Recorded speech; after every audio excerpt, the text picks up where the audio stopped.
we don't have time to even watch these videos, but I'll try to cover the content of these videos here that I said would be um, shown in class, which we just don't have time to watch them all. Um, There'll be some additional questions on these last two that you'll watch out of class. This one is long, but it's you have to watch in the first. I say first half. It doesn't even have to be the first half necessarily. Well, this is also first half. So if you watch them both first half, that'd be about an hour. I won't ask anything after the first half of either of those two.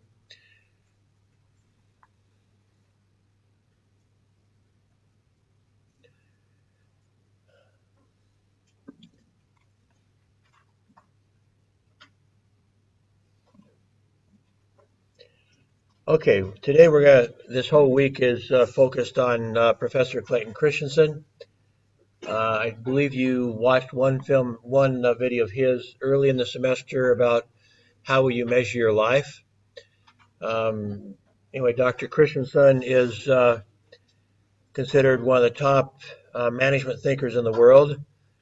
For every year, the top UK universities decide who is the top management thinker in the world, and they only decide every 2 years. And for both 2011 and 2013, it was Clayton Christensen. He was the smartest guy in the world, let alone room, according to the British universities. He's from Harvard. He's the #1 researcher in the Harvard School of Business, College of Business, whatever they call it. And I'm going to go through the main ideas of Dr. Christensen, which will be included in the quiz, but will also then set you up so you understand the discussions that you will watch during the week. So disruptive innovation, as it says here, describes the process by which technology enables new entrants into the market to provide goods and services that are less expensive and more accessible, and even replace or disrupt well-established competitors. He has, since writing this is kind of an old definition, he's kind of come to the conclusion that it's not always necessarily the technology itself, but it's the innovation that you can sometimes do with technology. But again, it's not necessarily the technology.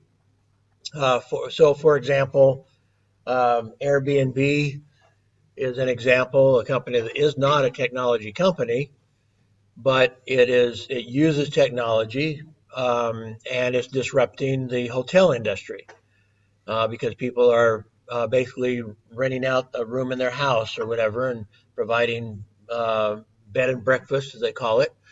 And Airbnb is managing all that through databases and so forth. And so they help people make a little extra money by renting out a room in their house, and meanwhile they disrupt the entire hotel industry. Another example is that it's not the technology, but it does depend on technology, even if it's in essence old technology in a sense, in the relative of everything that's happening in the world. It would be Grab or Uber. Again, it's not a technology company, but it's using technology, in that case, disrupting the taxi industry. And so, it's easier to, get a taxi, and in ways that perhaps I wouldn't even bother to get a taxi, but it's easy to get one now with the app on your phone, and they get it very quickly. There's people all over the place serving through Grab or Uber, and so you can get it quickly, get it cheaper. And so there's probably one thing about disruptive innovation is that a couple of keys here. It's more accessible typically, it's less expensive typically, and one of the key aspects of disruptive innovation is it very, very frequently is finding a whole new market. It's a similar market, but because it's cheaper and and more accessible, it's a new market. So, for example, before Grab and Uber, I probably took a taxi once in my life. I'm not even sure I ever did. I never took a taxi. Um, Now, part of that is I live in America and I own a car in America, but um, I think even when I went to New York City or someplace like that, I remember when I was in Buffalo, New York, I got a taxi and I felt really gouged by it. It was like a half an hour ride, but cost like $100 or something.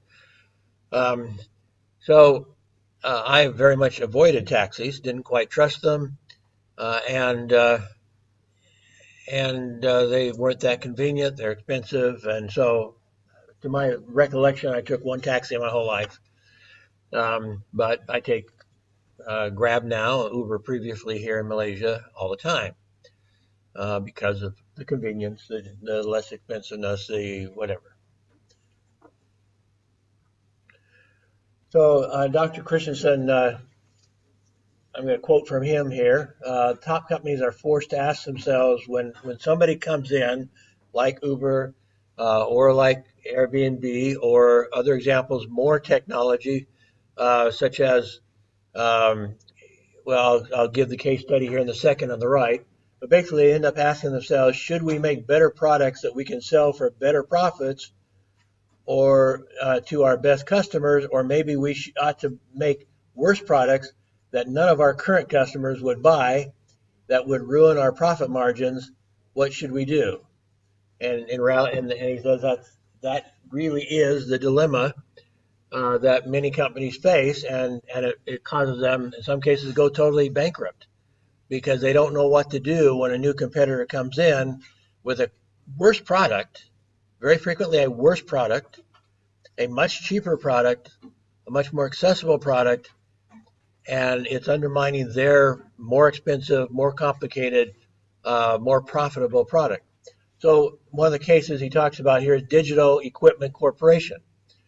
Uh, the sequence of computers went from mainframe computers, big computers, take a lot of space. When I did my master's degree, I had somebody like me was not trained to use a mainframe computer. And so I had to take my data and pay somebody to punch it into cards and run the cards through the computer in order to give me the data. And in fact, it's very frustrating because I end up running the cards 4 times. I got 4 different answers in my data. So it wasn't as precise even as cheap desktop now. But anyway, it went from mainframes that cost over $1 million to digital had what they called a mini computer. Well, mini to them meant a computer about the size of this lectern. So by our understanding, mini, it wasn't very mini. It was a big computer, but much smaller. It was a mini computer compared to a mainframe computer. So they made a computer about this size. It was cost somewhere between $250,000 and $500,000, so much cheaper than a mainframe, easier to use than a mainframe, but still more complicated than you and I, or that I could use. I'm really good with computer software and a PC, but I have no experience with a mini computer, and it took more skills than the typical person had. And so again, a typical person couldn't use a mini computer. Most people don't have $250,000 lying around to buy one. And so that was what Digital Equipment Corporation was making huge profits in. And then along came the PCs, much, much cheaper, selling for originally, a decent PC was maybe $2,000. Still was pretty crummy. It was a really crummy product, but the average person could run a PC. And so that was disrupting the computer industry that Digital Equipment Corporation was dominating in those days. It was seen as one of the top corporations in the world. And so that led to that question that Dr. Christensen posed here. What should digital, sometimes just referred to by the first name digital, what should they do? Should they make a really crummy product to compete with other PCs that their current customers weren't interested in because they were interested in the top of the line business computers, mini computers, and that might actually undermine their profitability, trying to basically competing with themselves, selling a cheap computer for $2,000 and also selling at the same time a mini computer for $250,000. And so, with limited resources and so forth, companies like Digital basically ignored this new innovation. And it ultimately, here the executives of Digital were thought of as some of the smartest people in the world. And a few years later, they were suddenly seen as being really stupid people because they were put out of business by PCs. And it wasn't because they did not have the expertise in PCs. They could have made PCs. That wasn't the problem. The problem was the dilemma, the business dilemma. Do we go into the PC market when we're making good profits off of the mini computer and our mini computer clients don't want PCs? What do? And of course, in comes the cheap PCs. They get cheaper and better. And pretty soon, the PCs can do just about anything a mini computer can do, and the mini computer market is gone. It's gone. They've stolen it. We saw the same thing. He talks about the same thing happening with in the case study of Lucent and Nortel. They had powerful circuit switching, and along came Cisco with a router that was cheaper, and it was not as good as the switching system in that it could not handle voice. And so Lucent and Nortel said, well, do we try to compete with them with their technology, with the router? Our current customers like what we're doing because it's more power. It handles voice, and they want our voice circuit switching. And so they didn't really get serious about competing with Cisco. But again, Cisco came in with a router that was not as good, and the router gradually got better and better and better till it could handle voice. And so Lucent and Nortel, not sure if they still exist or not, but they were, major players earlier, and now if they still exist, they're weak players in the market, and Cisco still obviously is doing pretty well. So again, the innovative companies really, Lucent and Nortel were innovative companies, but they were still stuck in this dilemma. Do we start doing something that undermines our market that's cheaper? It'll hurt our profitability because our stuff costs more and is better. So why should we do something cheaper and not as good as ours? Why would we do that? And so they didn't do that. And they were basically, sidelined then, or if not put out of business, almost out of business by Cisco by coming in with a cheaper product that gradually got better and better and better. So one of the questions is, do you always listen to your customer? Digital, Nortel, and some of these other companies, when they made the decision not to compete with the cheaper competitors, they asked their customers, what do you think? Should we do this? And their customers said, no, we're not interested. And so answering the question, no, you don't always listen to your consumers because they don't know what they will want in the future. They cannot predict the future. I believe it was Dr. Christensen's PhD dissertation where he examined, and I may have told you about this, but anyway, the hard drives, where the hard drives for a PC were about this big, kind of like a big old-fashioned records that we played music on, and then they got smaller and they got smaller, and so he tracked what happened to, I think it was 51 companies that were competing in the hard drive business, and as they went down, the companies would ask their customers, do you want a smaller hard drive? And their customers couldn't think of any reason why they would want to go to a smaller hard drive. They had room in their boxes for a bigger hard drive. It was more dependable. Why would they go smaller?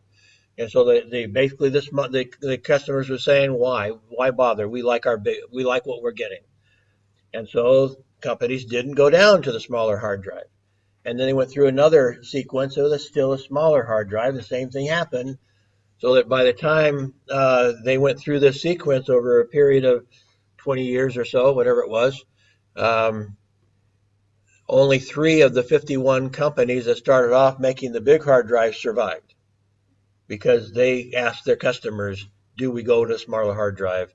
And their customers, not knowing that someday they would want to maybe go do a laptop computer or something like that, not envisioning what would happen in the future with a smaller hard drive, they said no, and the companies didn't go. Again, they had the expertise to do it. They didn't do it, and they died because of it. Again, Dr. Christensen has gone through other examples. I've already mentioned Uber and Airbnb. Same sort of thing with RCA and Sony. RCA was the biggest electronic company in the world in the 1960s and earlier in 1950s, 1960s. They started actually 2 of the TV networks in America. They were later broke apart, but they owned those. They started them, so they were cutting edge technologically. But their TVs and their radios in those days were made with vacuum tubes. And along came Sony, and they started using the transistor. Transistor really, really crummy. But you could make it cheap, and you could put it in a small radio. And so they created what we just call transistor radios, is what we called them. And they were small enough to carry in the palm of your hand, whereas their parents' big radios with vacuum tubes were also about the size of this lectern. And so they were big and clumsy. They were expensive. The transistor radios were really cheap and crummy, but they found a whole new market of teenagers who wanted to listen to their rock and roll. And so they bought those cheap little transistor radios to take them out to the park or wherever they wanted to go listen to their music. And gradually, again, what would happen? Sony made them better and better and better until they were just as good as or better than the computers or as the radios and TVs with vacuum tubes. And RCA is hardly heard of. It still exists, but it's hardly heard of anymore because they did not transition with the transistors in a timely fashion until they were, Sony took over the market, basically. So that's the essence of his disruptive innovation theories. So one of the questions: should we not waste our resources on unprofitable product lines? Again, they considered the transistor radio unprofitable. Just as GM and Ford was challenged by Toyota, came in at the bottom of the market, really cheap cars in America, and Ford and GM said it's not worth fighting them. Let them have that bottom market. We can't make money there. We just lose money going after that bottom market, that cheap market. Well, that's fine, except Toyota started at the cheap market, and they went up and up and upscale, and now they're competing with everybody at every level of car that you can imagine. And they, GM and Ford haven't gone broke, but they have lost the control, certainly lost the control they had before Toyota came along. And now Toyota is being challenged by the Korean car makers. Same problem. They're coming in cheap. Toyota's saying, why should we compete at the cheap end? And so forth. The same thing is happening. So he looks at lots and lots of examples, case studies of these sorts of things, and which helps you understand the nature of disruptive technology or disruptive innovation. Guy Kawasaki worked with Steve Jobs with Apple, and he has top 10. You'll read about him, so I'm not going to spend a lot of time here, but he also talks about this sort of thing, that you need to learn to jump to the next curve, is what he calls it. And another one of his top 10 recommendations from his work with Steve Jobs at Apple is, he says, don't worry, be crappy. And what he means by that is that if you're really on the cutting edge, your product may not be very good at first. Jump into the market and start improving it, just like the transistor radios, just like the crummy PCs, just like the Toyota cars, whatever. You jump into the market with, especially if you have a new market that where you can grab people that weren't able to afford or utilize something that was more expensive, more complicated. You jump in at the bottom of the market and you work your way up as you're improving your product. So jump to the curve and then don't worry, be crappy. Just start and get going and get working on it. So those are his 10, but again, we'll come back to that next week. I think we cover his presentations. Something else I wanted to talk about with this that's important for the quiz and for your understanding. It's important to understand why people buy something.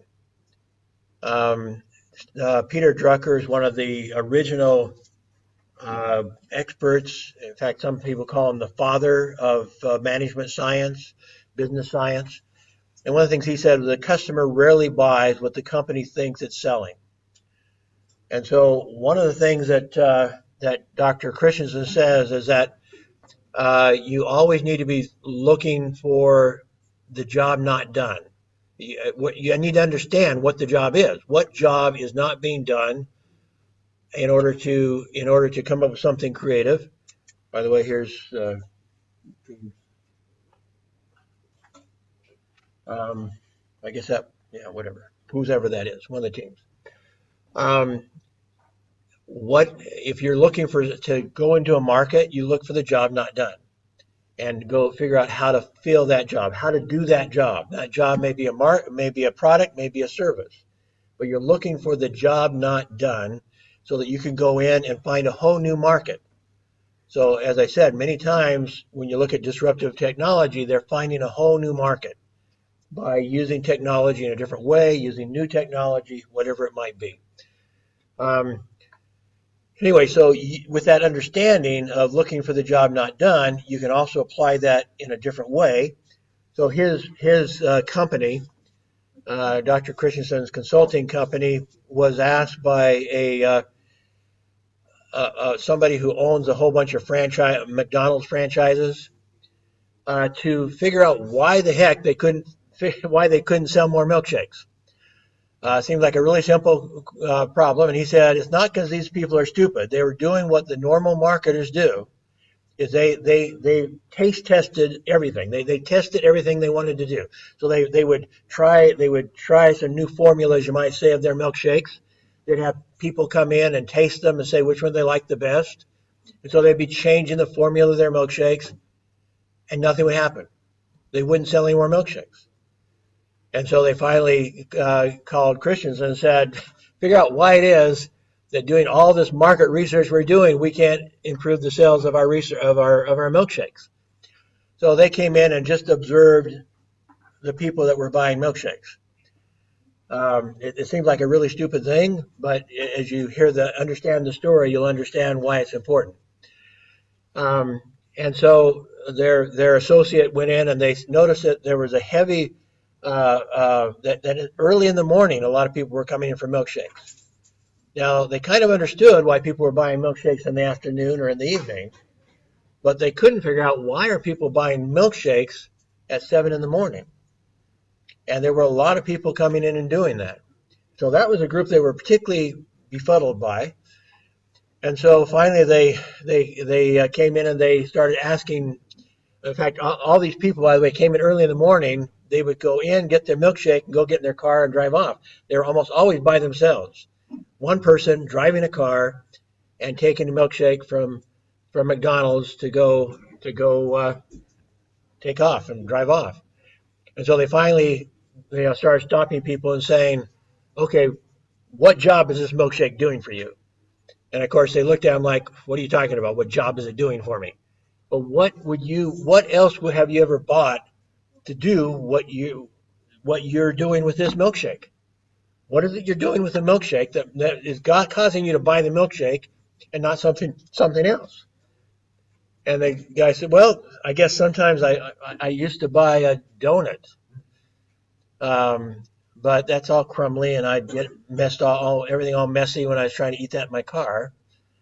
And somebody said, well, I bought a Snicker, but I kind of felt guilty. And, those things go so fast. You eat them so fast. Anyway, it turned out in their research that these people that were buying milkshakes were commuters, people that were driving at least 30 minutes, maybe an hour to work or on the job, visiting, maybe they're in sales or something. So they're stopping and seeing people as they go, as they're driving. And so they were buying a milkshake because they said it would last a long time, especially McDonald's milkshakes are really thick. And so, in a little straw, so you suck on it and suck on it, and it may last you, half an hour or something. If rather than a banana, it gets messy, you eat it fast, it's gone, whatever. And so, and one of the things that was interesting is that the competition turned out not to be the Burger King milkshake. The competition was the Snickers bar, the donuts, the banana, and so forth. Those were the competitors in this market. So once they figured that out, they made suggestions of maybe putting a little bit of fruit in the milkshake, so people would, as they're driving, they would have the pleasure of something. They bought a strawberry milkshake and a little piece of strawberry in there or something. Give them, make it a little bit more exciting, as make their life a little less boring while they're driving their car. And they increased their sales a lot in that area where they adopted this, and where they had that need, where people were commuting a lot. So one of the questions, like I say, that you ask is, when you buy, what are you really buying?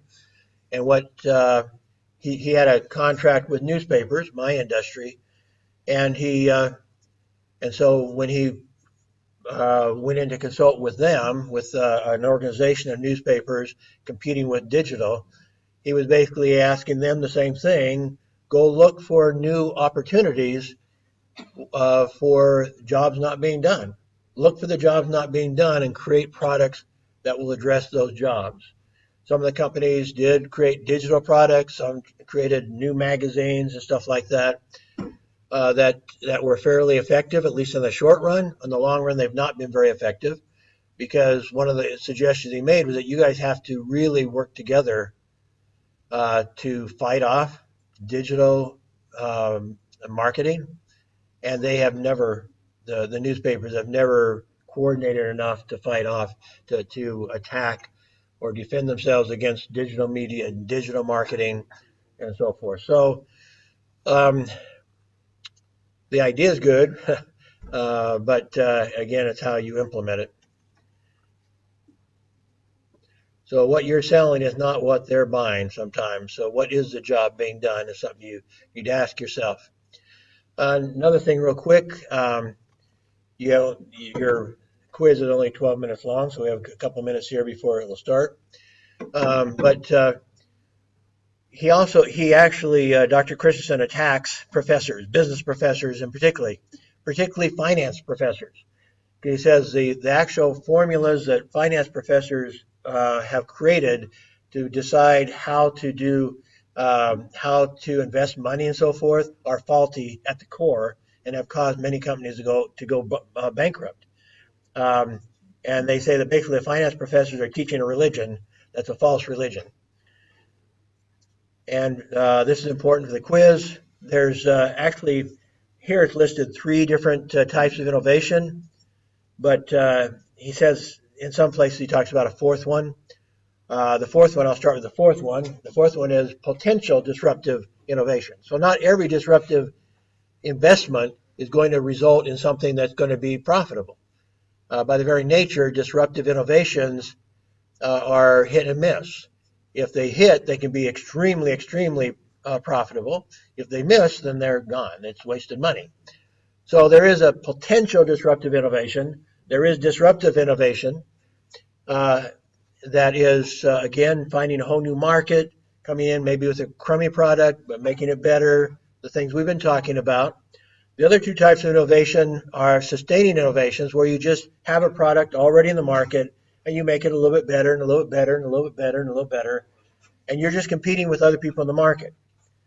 But that's the people that are putting all their money into sustaining innovation may not know what to do when a disruptive innovation comes in and competes with them. The other type of innovation is efficiency innovation. By its very nature, efficiency of innovation is usually going to lay people off. How can we do more with fewer people? How can we do more cheaper? And that usually involves manpower. So for an entire economy, the disruptive innovation is one that actually causes the increase in employment because you're starting a whole new industry, you're building factories, and so forth. And so that's the one that really helps industry or helps economies grow, even on a national or international scale. The sustaining innovation kind of keeps it steady. If you slightly improve your product, then you're selling the improved product, but not the old product. So you're not making a lot more money. You're not hiring a lot more people for sustaining innovation. It's pretty much a wash. Maybe a little bit of increase, but not much. And by nature, the efficiency innovation is going to probably lay people off. And so one of the problems with the Obama era economy was that people were not investing. They were not investing in disruptive innovation. They were mostly taking it very safe by the formulas of the finance professors, and they were going with the easiest return on their money, which was the efficiency innovation. It was very safe. Get your money in, get your money out. Whereas disruptive innovation is a 5 to 10 year payout, and it may fail. It's riskier. So there's absolutely no guarantee it's going to succeed. And if it succeeds, it's a 5 to 10 years before you start making a profit. If you do it though, if it's successful, you can make billions off of it. So during the Obama years, and in most other countries, everybody was very, very cautious during that time. Along came Trump and said, I'm going to cut taxes, I'm going to cut regulations, I'm going to make things better for businesses. And whether that seems to be the only thing that happened, and because as soon as he was elected in America, the economy took off. It was mostly, I think, maybe confidence that they were willing to invest their money. There was a conversation between Christensen and that you're going to be watching. Yeah, I forget his name now, but anyway, a guy from that invest in disruptive innovation, basically, and he pointed out that even in 2016, before the election, um, the companies were paying out $1 billion a year to their stockholders rather than investing it. They did not trust the investment, so they decided we'll just pay it out to our stockholders. We're not going to do anything with the money. And then there was $5 or $6 trillion. What did I say? I meant trillion. If I said billion, I meant trillion. $1 trillion a year going out to stockholders among the top 50, I think it was, corporations, paying out $1 trillion to their stockholders and not investing it in innovation. And then there was $5 trillion or $6 trillion that was invested in bonds that were actually losing money. They were guaranteed to lose money, but people were so scared of the market that there was all this trillions of dollars stuck in bonds and bonds doing nothing except losing money, but securely losing money. They could plan on the loss of the investment, and that's what they were doing. So my guess is that when Trump came in and encouraged them that we're going to make this a very business friendly economy, is that money started coming out of all those safe investments and started going into disruptive innovation. And we may not have seen the end. The reports on the American economy really, really high, really good still. Nearly 300,000 more jobs created last month, as opposed to other economies around the world. Much, much better. And I think a lot of it has to do with that they've freed up their money for disruptive innovation, which suggests that it could even get better still. Because if disruptive innovation is a 5 to 10 year payout, we're just finishing the fourth year, or we're just getting into the fourth year of the Trump economy. So it'll be interesting to see what happens if my theory is right. That Trump economy is gonna keep going in a very positive way. Okay, well, I think you probably, yeah. I think you're ready to go to the quiz. There's 12 questions. Some are just true and false. You've got 12 minutes to do it. And so and I think I covered everything you need to cover. Next week I'll cover some more. Good afternoon. My name is Kokaget. Firstly, I'm glad to introduce my group member to you. This is Xiamen, Johnson, Jenny, and today I'm going to talk to you about the interacting with instructor and classes. Throughout this text, we know that it's considered how to engage in the learning process through interaction with our instructor and user. Interacting with instructor and participating in class discussion with other students is among the most important steps we can take to make sure we are successful in college. The real essence of a college education is not just absorption of knowledge and information, but learning a way of thinking that involves actively responding to the ideas of the most of company focus on employee who thinks critically about situation and ideas to solve new problem and to apply traditional knowledge in the new circumstance.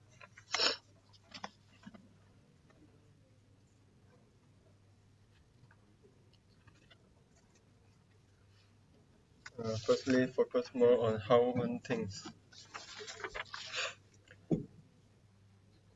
Uh, Many college classes focus more on how one thinks about a subject than on information about the subject. While instructors in some large lecture classes may still present information to students as you take more classes in your major and other smaller classes, you will find that simply giving back facts or information on tests or in assigned paper means much less. You really are expected to develop your own ideas and communicate them well. Doing that successfully usually requires talking with others, testing out your thought against those of others, responding instructors' questions, and other interaction. Secondly, actively involved in one's field. Instructors are usually very actively involved in their fields. While high school teachers often are most interested in teaching, college instructors are often more interested in their own fields. They may be passionate about their subject and want you to be as well. They can become excited when a student asks a question that shows some deeper understanding of something in the field. Third, the responsibility for learning. College instructors give you the responsibility for learning. Many high school teachers monitor their students' progress and reach out if they see a student not doing well. In college, however, students are considered adults in charge of their own learning. Miss some classes, turn in a paper late, do poorly on an exam, and you will get a low grade. But the instructor likely won't come looking for you to offer help. But if you ask questions when you don't understand and actively seek out your instructor during office hour to more fully discuss your ideas for a paper, the instructor will likely give you the help you need. And lastly, the academic freedom. Academic freedom is very important in college. High school instructors generally are given a set curriculum and have little freedom to choose what or how to teach. College instructors have academic freedom, however, allowing them to teach controversial topics and express their own ideas, and they may expect you to partake in this freedom as well. They have more respect for students who engage in the subject and demonstrate their thinking skill through participation in the class.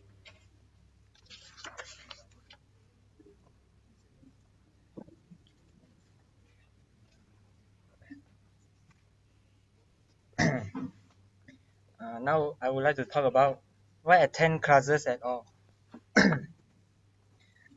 First of all, why college students choose not to attend classes. Uh, most of most of the college instructors do not grade attendance. This is one point. Some of the lecture did not put the attendance as the student evaluation. Besides, they can get class notes from someone else, or they can watch a podcast of a lecture. So there is no reason for them to go every lesson.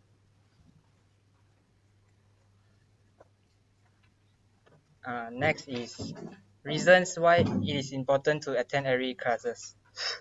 If you miss a class and you will miss something, even if you never know it. Even if a friend gives you notes for the class, they cannot contain everything said or shown by the lecture.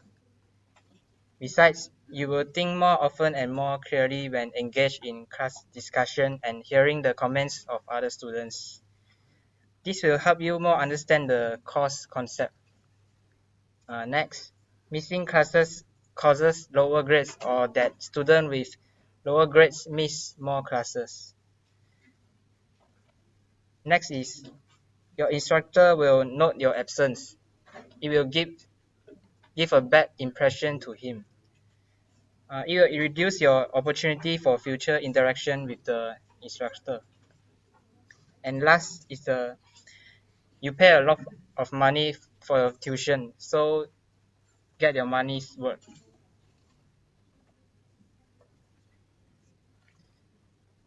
Next is if you must miss a class, here is some here is some steps to do. First, tell your instructor and ask if he or she teaches another session of the course that you might attend instead.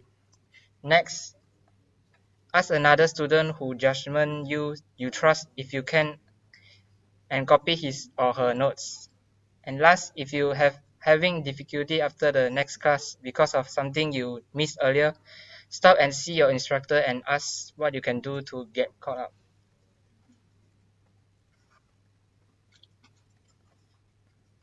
Next, I'm gonna talk about the value of interaction in class. A good way to start meeting other students with whom you share an interest. This is you may form a study group, borrow class note if you miss a class, or team up with other students on a group project.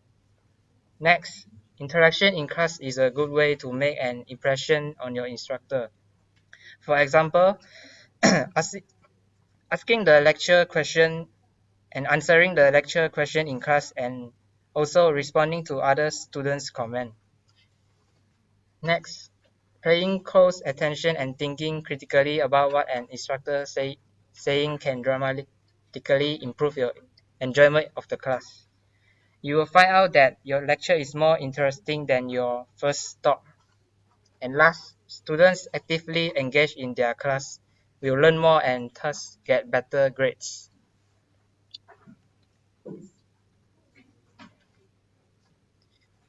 Here is a question. Are podcasts and recordings an effective alternative to attending class? And a video podcast doesn't offer the opportunity to ask questions or participate. And even if you pay close attention to watching a video, it is still a passive experience from which you are likely to learn much less. Thank you.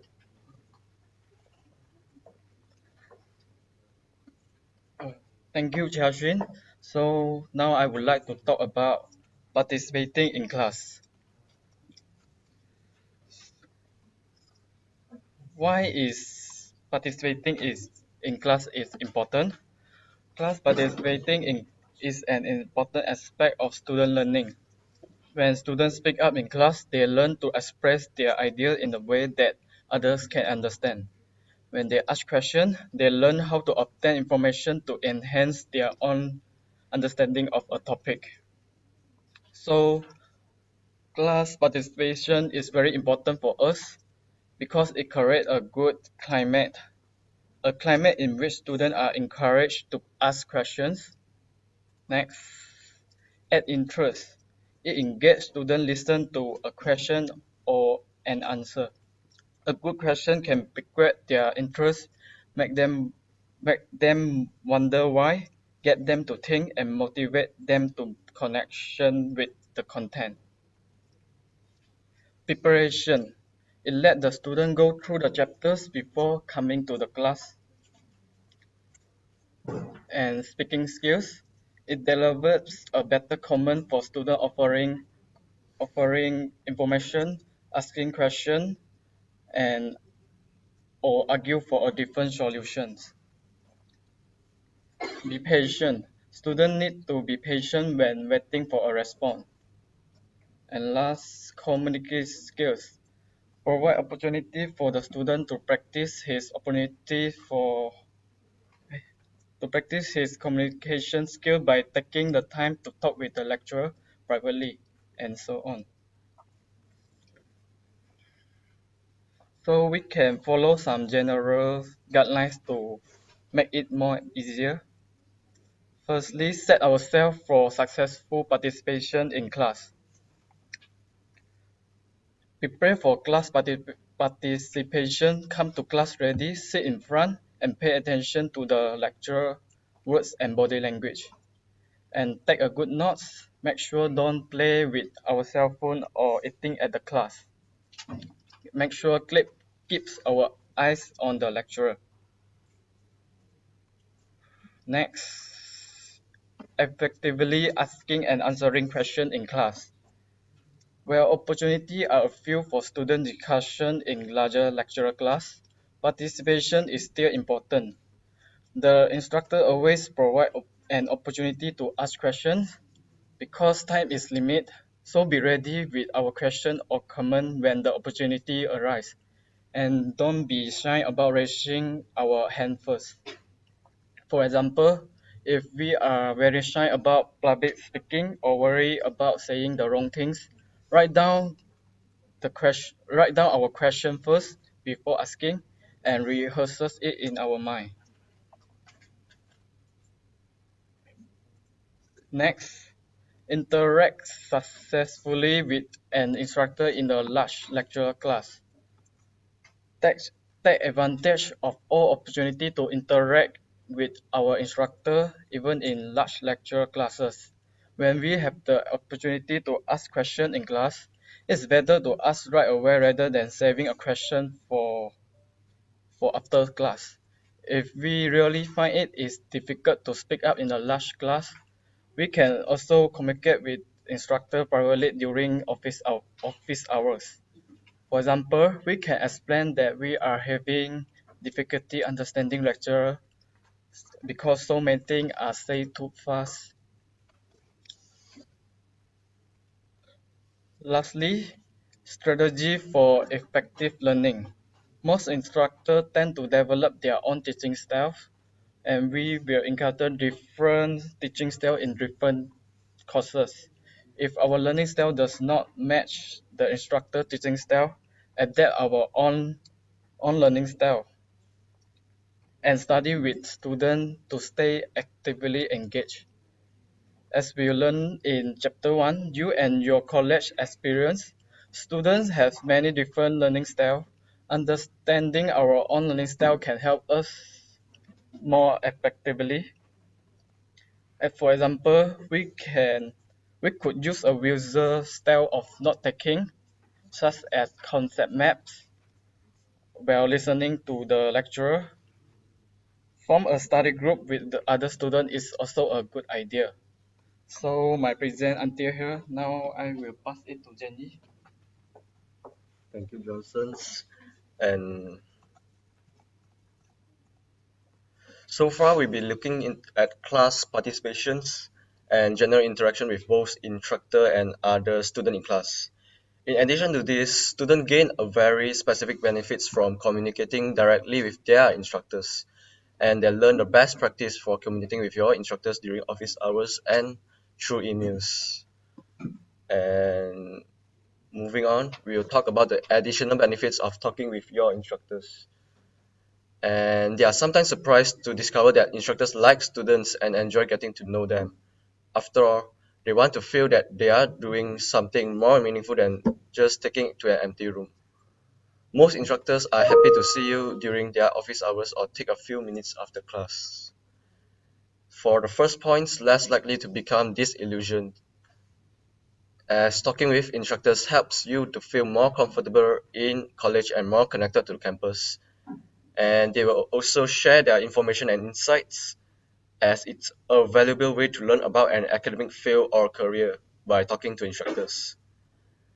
And it will become a meaningful experience as think about what it truly is to become educated, how one thinks and understands society and the world, and respond to problems and new situations outside the world. And much of this learning occurs outside the classroom. So as talking with your instructors, your highly educated instructors will be your most meaningful experience in your college. As for the points, need a letter or recommendation for a job, as you may need a reference or letter of recommendation for a job or internships. And getting to know some of your instructor puts you in an ideal position to ask for a letter of recommendations. And they are also often well connected within their fields, so they may know of a job, internship, or a research possibility you otherwise may not learn about. And an instructor who knows you is a valuable part of your network, which for future job searches purpose. And next, the guidelines for communicating with your instructors. As getting along with instructors and communicating well begins with attitudes. As expert in their field, they deserve your respect. And remember that a college education is a collaborative process that works best when students and instructors communicate freely in an exchange of ideas, informations. And here are some guidelines for getting along with your instructors. By prepare well, it means go over your notes on readings and lectures and write down your specific questions. And you'll feel more comfortable and the instructor will appreciate you being organized. And introduce yourself, especially near the beginning of the term. Don't assume your instructors have learned everyone's name yet, and don't make him or her have to ask your name. And respect the instructor's time. In addition to teaching, college instructors sit on committees, do research and other professional works, and have personal lives. So don't show up 2 minutes before the end of the office hours and expect the instructors to stay late to talk with you. And show respect in class. Of course, you have to realize that the instructor will recognize you from the class. Even in a large lecture hall, don't spend time joking around with your friends in the back row. And see things in instructor perspective, and by all means it means to try to put ourselves in the shoes of instructors, and by doing this we will better understand the lecturer itself. And as for the points, be professional. You can be friendly and cordial, but keep it in professional and on an adult level. Come to office hour and prepare with your question, not just to chat or joke around. Furthermore, getting started with an email, as instructor gives you his or her email address and to use email rather than the telephones for non-urgent matters. And using email respects others' time, allowing them to answer at the time or of their choosing, rather than being interrupted by a telephone call. And most instructors expect us to communicate to be in a full sentence with correctly spelled words and reasonable grammar, who expects a more professional quality of writing following these guidelines. With a professional email username. If you have a funny name you use with your friends, create a different accounts or choose a different name you can use to email with instructors and others. Get to your point quickly and concisely. Don't make the reader scroll down a long email to see what it is you want to say. Keep it simple and short. And write as you write in an article, and it means that as email is also a written communication, it does not express emotion the way a voice message does. So don't attempt to be funny, ironic, or sarcastic. Write as you would write in the article in the class. And don't use a capital letters, of course, to emphasize, as all capital letters looks like shouting. And to be polite and proofread the message. End the message with a thank you or something similar. Revise and proofread your word before sending it. And lastly, to wait and review the message.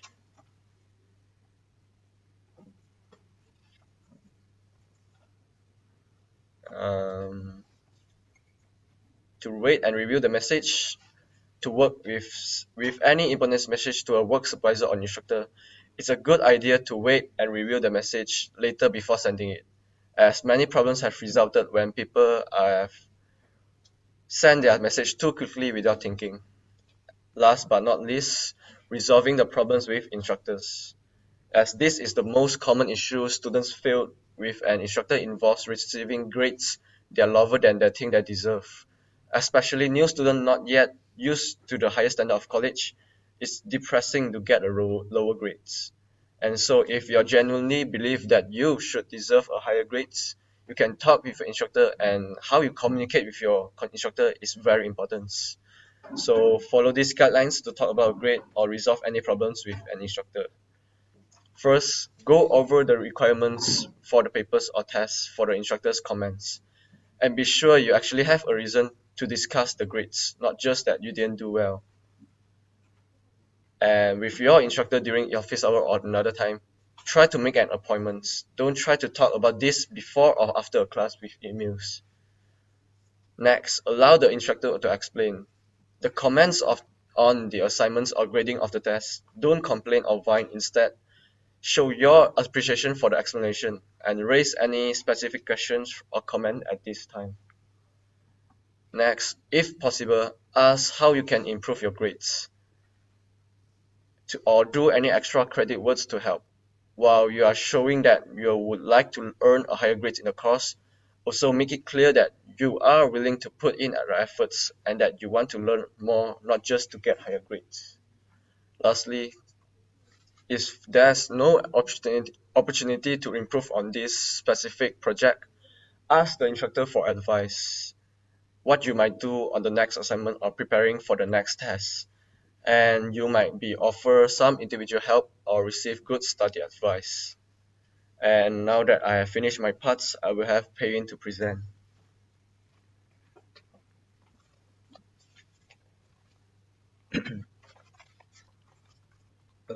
My name is Pei Yun. I'm going to talk about public speaking and class presentations. What is public speaking? Actually, it is a special form of interaction common in education. You will likely be asked to give a presentation in one of the class or even your future career. It's pretty important to develop skills for this form of communication. You have to share your ideas and questions with others in the groups. Sometimes you need to stand in front of the class to speak, and of course, you will have enough time to prepare it.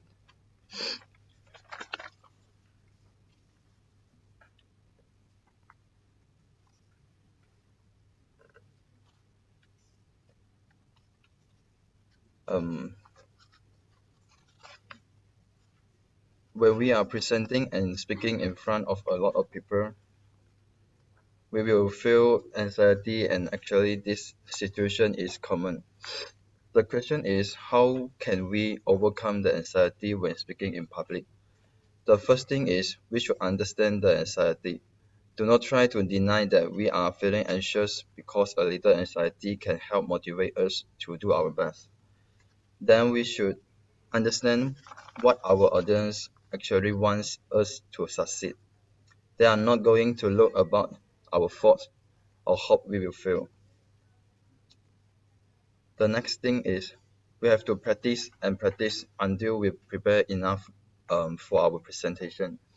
The more we practice, the more our anxiety will go away. After that, we have to focus on what we are saying. For example, of how easily we share our ideas with friends or family members. As you naturally speak your mind, you have to do the same thing when speaking in front of public. The last thing is we have to develop self-confidence. We can prepare a note before presenting.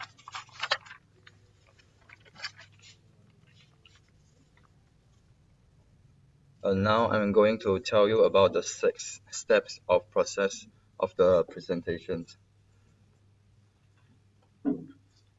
The first step is analyzing our audience and goals.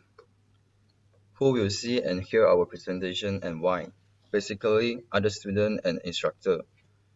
We need to know what they already know about our topic. We have to talk about something interested that they don't know. Be careful not to give a boring recap of things they already know. New terms and concepts should be explained clearly to the students, even these are familiar to us. Then considering our audience attitudes and words choosing are also important. We have to think about our audience and it will help us to get their attention and keep them interested. The next step is to plan, research, and organize your content. When we are doing research, don't worry about how much content we have gathered. It's better to know more and pick up the most important things to say. Organizing a presentation is similar to organizing topics in a class paper. Introduce our topic and state our main idea, go into more detail about specific ideas and conclude our presentation. The third step is draft and revise the presentation. We must find our way and style when we presenting. Someone like to write out the sentences completely to ensure that they will not forget, but someone don't. There's nothing wrong about whatever we choose. The most thing is it can really help us when we are presenting.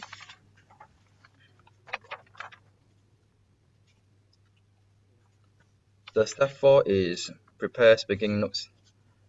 It's not a good idea to read our presentation from a written page rather than deliver it. Of course, we need to have some eye contact with the audience to keep their attention. We can write some important facts and data on a sheet of paper that remind us as keywords of our main ideas. The following step is practice the presentation. For me, this is the most important step.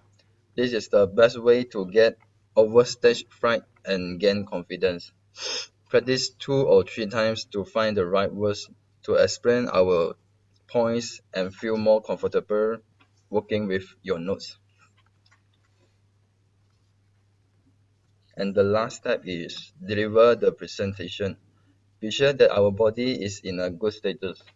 When the presentation starts, we should be confident and always make eye contact with the audience. If you have prepared the presentation enough, it's not hard to deliver the presentation. Let us talk about group presentations. Sometimes we will be assigned to give a presentation in a group. When a group is formed, we should hold a group meeting as soon as possible and analyze our goal together as a group to make sure everyone understands the assignment. We have to plan clearly and tell our group members what should they do. Step 2 and step 3 can likely be used out individually with assigned tasks. Before preparing notes, we should meet again and plan for visuals, making the final decisions about who will do each section of the presentation. During the delivery, one student should manage the visuals while others do the presenting.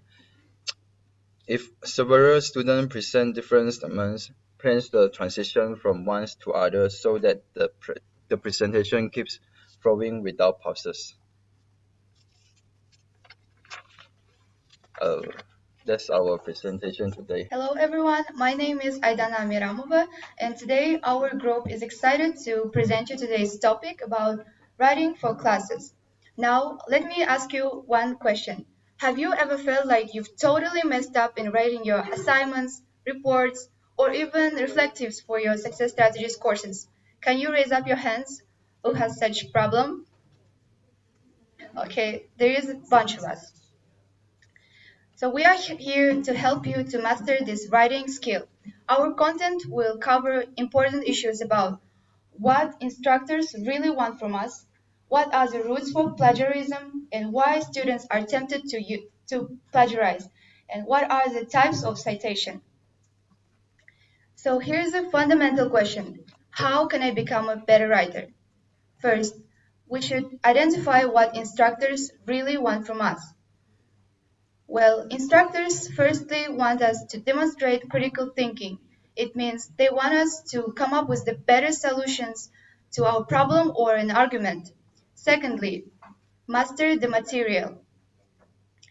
Be sure that if you truly and fully understand the material, you will increase writing a better paper for 50 or 60%.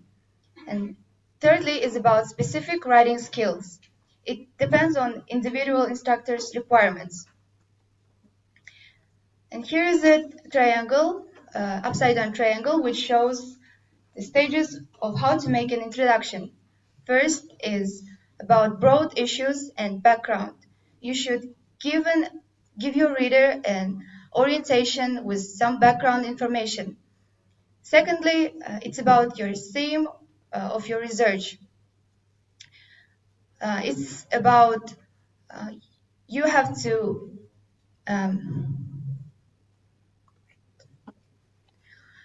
your theme of your research is about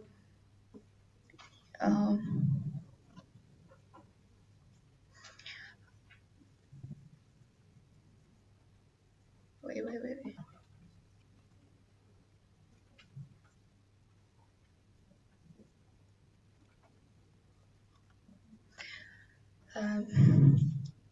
Sorry for that. You have to give evidence, facts, and examples for your reader from primary and secondary sources to uncover the theme. And thirdly is about direct relevance. You must get rid of information that is irrelevant and write concisely. So you must get rid of irrelevant diversions or repetitions. And here are general principles in writing student papers. First, you must keep in mind that unorganized introduction makes an unclear argument. So make an argument clearly. You should start with a statement or thesis that needs to be supported. Be sure that you know the difference between topic and thesis. Topic is what your paper is about, and thesis is what you argue about the topic. Discuss what you read, see, and hear with others. Talking with others about your ideas will help you to understand what points need specific attention. And lastly, is about ask and respond in writing what, why, and how questions. What questions lead to summaries and descriptions, while why and how questions will lead to analysis and explanations. Now my partner will continue with plagiarism.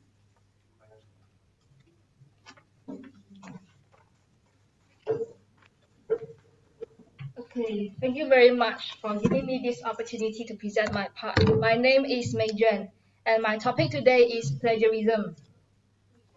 Okay, this comic shows that a boy with few hair is telling his father that the teacher gave him an F because she accused him of plagiarizing off the internet.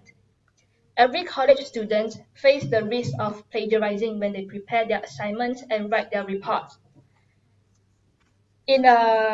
Donald McCabe was a founding father of academic integrity. In a study performed by him showed that 36% of undergraduates admitted to paraphrasing or copying few sentences from internet without footnoting it. And 7% of undergraduates copied their work almost word to word from a written source without any citation. And 3% of undergraduates admitted to getting their papers from a term paper mill. Now, first and foremost, what is plagiarism? Plagiarism is considered as an academic violation. It is about using someone else's work or ideas without attributing proper credit and presenting the work or ideas as your own. Although it is not illegal in criminal or civil sense, but the act of plagiarizing is against the author's work. Now, why do students plagiarize? There are 7 main reasons why students plagiarize. The first one is students might bone idols. For the second one, they want to attain. The third one, success scares them off. And fourth, they are snowed under. Fifth, students might get panic stricken. And the sixth one, they don't fuss about anything. And for the last one, they copy what has been said before. All types of plagiarism can be roughly divided into three categories, which is using someone else's idea without attribution. The second one is using someone else's word without attribution. And for the last one is citing the source incorrectly. Now, let me introduce the three most common types of plagiarism to you all, which is paraphrasing, mosaic, and verbatim. For the first one is paraphrasing plagiarism. This is the most common type of plagiarism because the act of rephrasing a text in your own words is also considered as paraphrasing plagiarism. But if you properly cite your source, it is not considered as paraphrasing plagiarism. This type of plagiarism is committed when a writer summarizes an idea taken from another source and fails to both cite the authors and provide the corresponding reference. For the second one is mosaic plagiarism, also known as patchwork plagiarism. This type of plagiarism is about copy and paste pieces of different text to create a new text in your own document. It includes rewording pieces of source material while keeping the structure of the original text. But these types of plagiarism requires a little more effort than just simply incorrectly rephrasing a source, because plagiarism checkers like Turnitin can easily detect. And for the last one is verbatim plagiarism. This plagiarism is directly copy a text from a source and paste it in your own document. Most of the structure and the words are the same, even if you delete or change a few couples of words here and there. But if you want to use the exact same words, you need to quote it properly. Now, before you plagiarize, have you ever thought of the consequences you might face?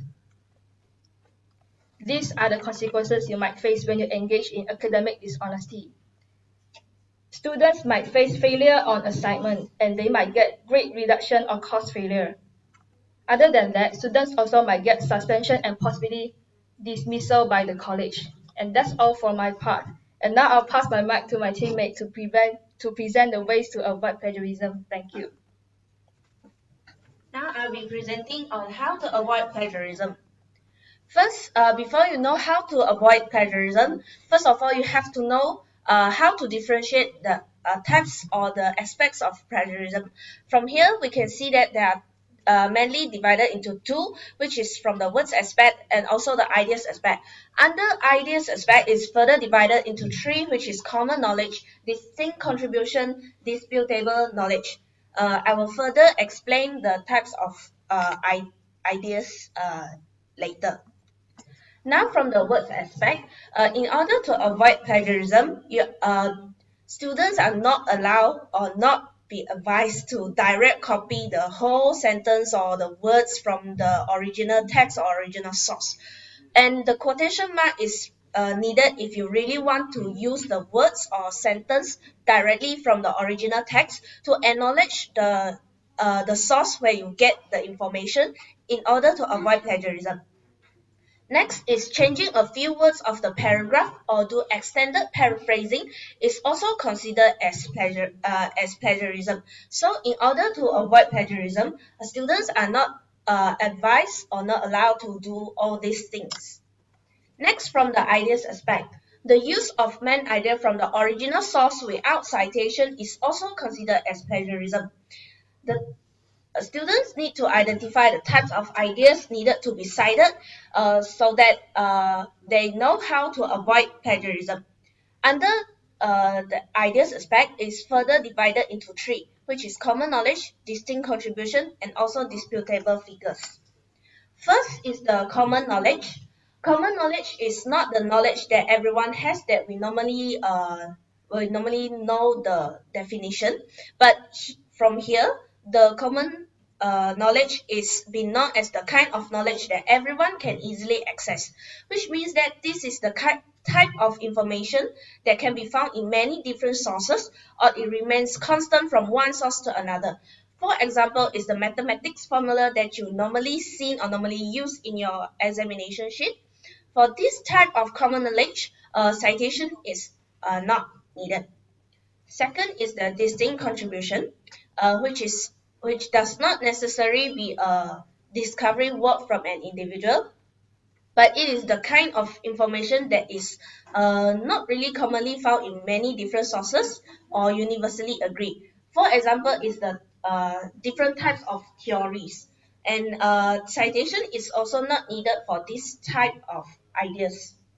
The third type of ideas is the disputable figure, which is the numbers or statistics from any research. For this type of ideas, citation is needed to acknowledge the source that you get all these numbers, figures, and statistics. Next, I will pass our presentation to my next teammate. Thank you. My name is Alusha Warjan. My section citation. What is citation? Firstly, a reference to a published or unpublished source. Secondly, an abbreviated alphanumeric expression embedded in the body of an intellectual work that denotes an entry in the bibliographic references section of the work. Third, for the purpose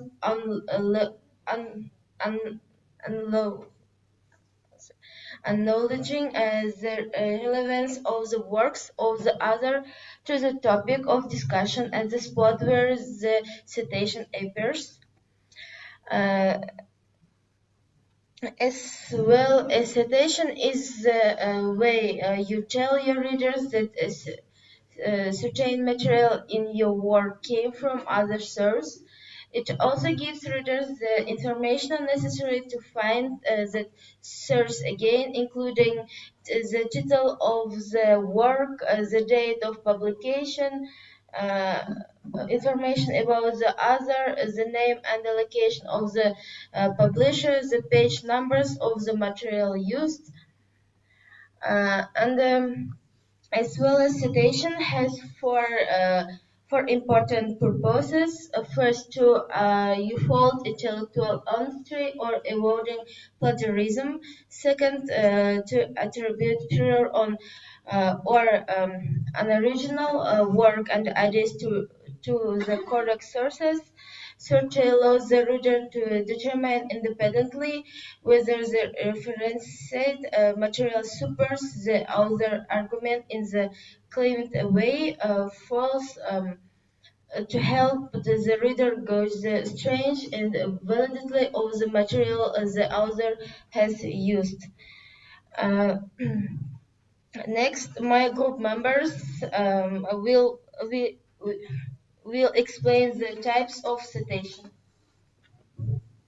Okay, thank you. So there are three forms of citation, which is the Modern Language Association (MLA) system, the American Psychology Association (APA) system, and the Chicago Manual of Style (CMOS) system.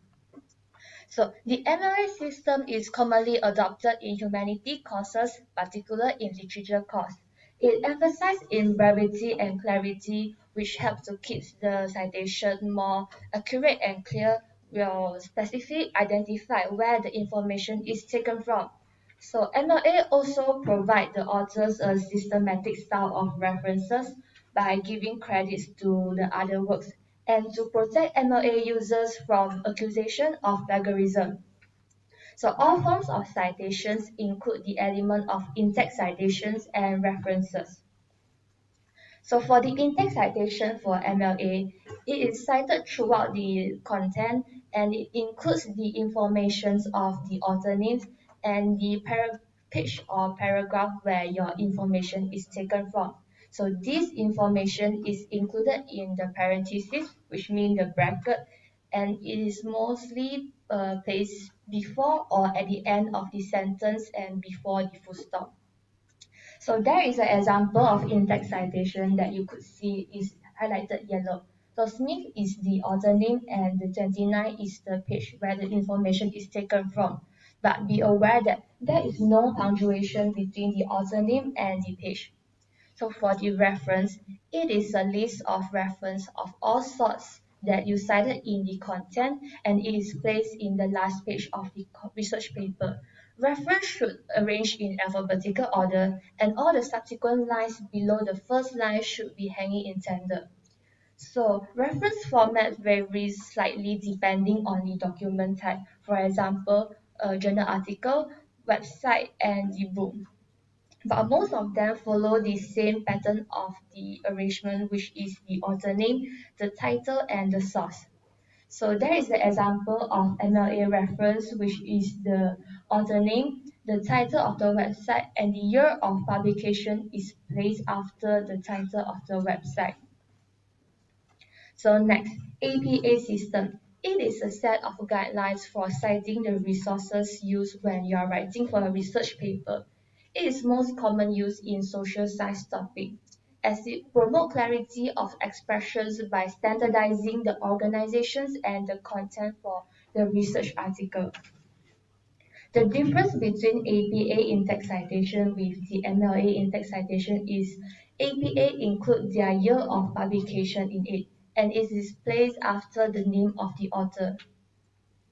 Next, this is the two example of the APA reference, so that you can see that the year of publication is placed behind the author name, while the MLA is placed after the publisher. So Chicago manner of style system is most commonly adopted in history, philosophy, religion, and art courses. There are two documentation styles that made up of CMOS system, which is the notes and bibliography system, and the author date system. So as you can see in the diagram, there are two red circles, which is point the small number above the words. That is the note. So sources are cited in number format, which correspond to the footnote and endnote below the page. So footnotes are added at the end of the page, while endnotes are compiled at each end of each chapter and at the end of entire document. So bibliography is quite similar with reference, but it includes the sites that you are not cited in the content, which provide further readings for your writing. And lastly, the CMOS author date system. Basically, is the in-text citations for referencing your sources and include the informations of author name, year of publications, and the pages of paragraph where your information is taken from. Now, I would like to pass the slide to my friends to talk about the conclusion of our topic. Thank you. So this concludes the focus of our presentation today. To end, I would like to highlight some main points and remind you how it's important to have a good writing skill, because in the future this writing skill will help you a lot. Remember that in the writing we don't have the correct answer, because it is a statement of our thoughts. However, in addition to staying yourself, you shouldn't stay far from the topic. Just don't forget to focus on the given material and structure. What about structure? Of course, you must remember the basic fundament of essay. It is introduction, main body, and conclusion. So move on to the tips, our tips. Firstly, before writing, you should sit down and start to think about your future concept. Secondly, interact with quotas, statistics, dynamics, or pie charts. Thirdly, sentences should flow smoothly from one to the other, but don't forget about main meaning. Also, search information deeply until the end, and with liquid questions like why, how, and what is it. Of course, don't forget to check your essay after writing. You can ask your friend to help you, and why you should check your essay after writing.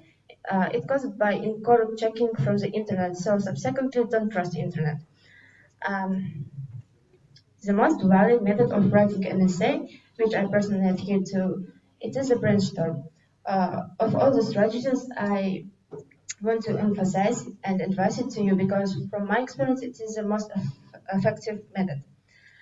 How it works. Sometimes you can start your essay with the house of your thoughts, but then put it all together and combine it. By my opinion, by this method, you will not lose your all thoughts. You will write more words and you will write more smoothly. According to our topic, we should to remind you about plagiarize. one of the most wrong type of method to write essay.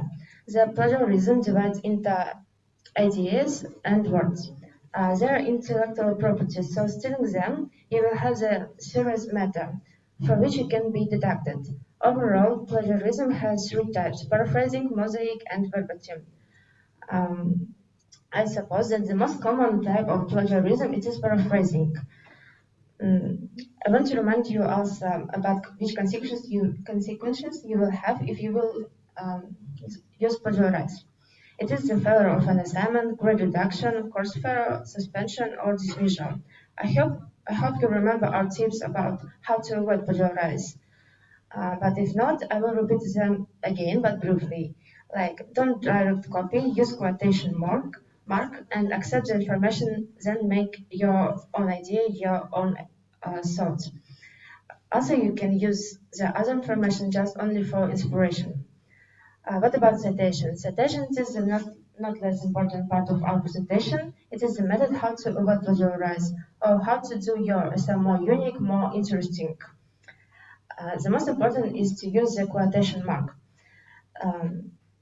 There are three forms of citation. It is a Modern Language Association MLA system, American Psychological Association APA system, and the last one, Chicago Manual of Style CMOC system. So, and finally, let's finish up our presentation with a statistic like why do students plagiarize? According to this pie chart, I want to remind you the main reasons from the student, and I'm showing you this now so that you don't face these problems in the future and you will not use a plagiarism. So I hope that we helped you a lot, and I hope that you will improve your writing skill. Now let's move on to the Q&A section. So first question is, what is a thesis? It's either what your topic is about, B, your main argument of the topic, and C is the name of your paper. Who can answer the question?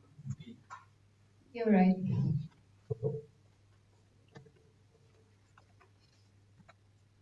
Okay, and this is my question. Taking a large block of text from a source, changing one or two words, and putting it in your paper with a citation, but without any quotation marks. So, does it is a plagiarism? So your answer is yes. Yeah, you're right. Using too many words from the original source is plagiarism, even if you provide a reference. So you can quote or paraphrase the source with a citation. Next is the question from my part, which is a citation needed for common knowledge? Yes or no? Yes, you're right. Okay, next. This is my question. Which of the following are not the information needed to include in the citation? A, information about the author, the title, B, the title of the work, C, the date of publication, D, none of the above.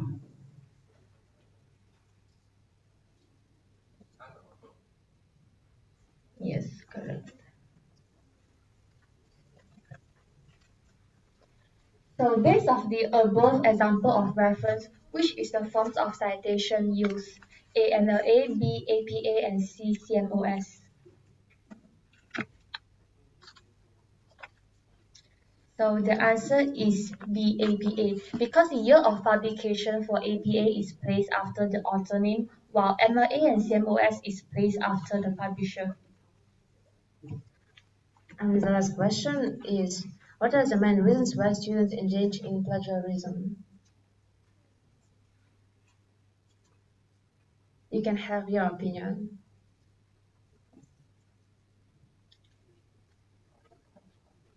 Yeah, it's also the lack of imagination, time, resources, and something. Yes, thank you very much for your attention.